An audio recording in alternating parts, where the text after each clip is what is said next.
राष्ट्रपति द्रौपदी मुर्मू ने कहा कि 2015 में 26 नवंबर को संविधान दिवस मनाने का निर्णय अत्यंत सार्थक सिद्ध हुआ है। यह संविधान और संविधान निर्माताओं के प्रति आभार व्यक्त करने का दिन है। राष्ट्रपति मुर्मू ने आज संविधान दिवस के अवसर पर नई दिल्ली में संविधान सदन के सेंट्रल हॉल में आयोजित समारोह को संबोधित किया। इस अवसर पर राष्ट्रपति ने स्मारक पुस्तिका भारत के संविधान में कला और कैलीग्राफी का विमोचन भी किया। इसके अलावा उन्होंने कश्मीरी और बोडो सहित 9 भाषाओं में भारत के संविधान का अनुवादित संस्करण भी जारी किया। कार्यक्रम में राष्ट्रपति ने कहा कि हमारे संविधान निर्माताओं ने संविधान के प्रावधानों के महत्व पर विस्तार से विचार करते हुए यह सुनिश्चित किया कि भावी पीढ़ी समय और आवश्यकता के अनुरूप इसमें उचित संशोधन कर सके। उन्होंने कहा कि इसी दूरदृष्टि के परिणाम स्वरूप हमारे संविधान में आवश्यक गतिशीलता और निरंतर जीवंतता बनी हुई है।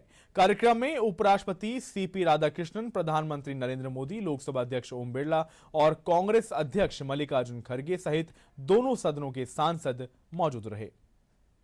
उस वर्ष हम भारत के लोगों ने अपने संविधान को अपनाया था।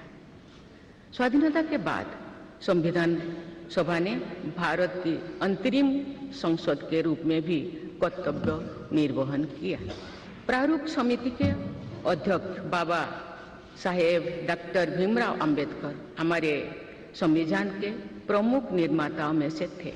बाबा साहेब की 125वीं जयंती के वर्ष में यानी सन 2015 में 26 नवंबर को प्रतिवर्ष संविधान दिवस के रूप में मनाने का निर्णय लिया गया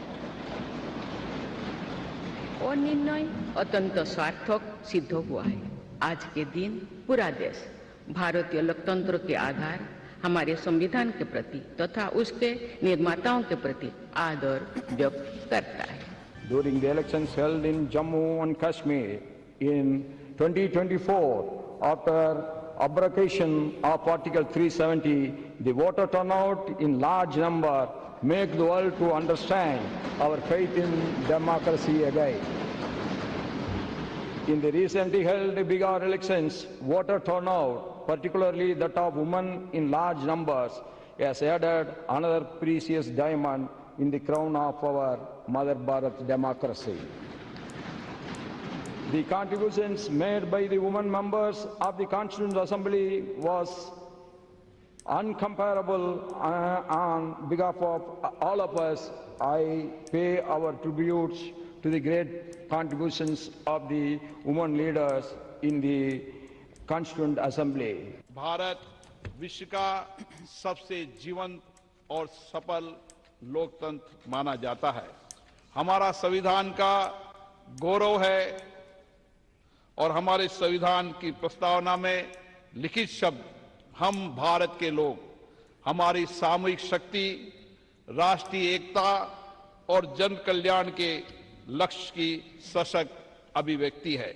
आज हम सभी का सामूहिक लक्ष्य है वर्ष 2047 तक भारत को विकसित राष्ट्र बनाने का, और ये लक्ष्य तभी पूर्ण होगा जब हम अपने जीवन में संविधान के मूल्यों और आदर्शों को अपनाएंगे।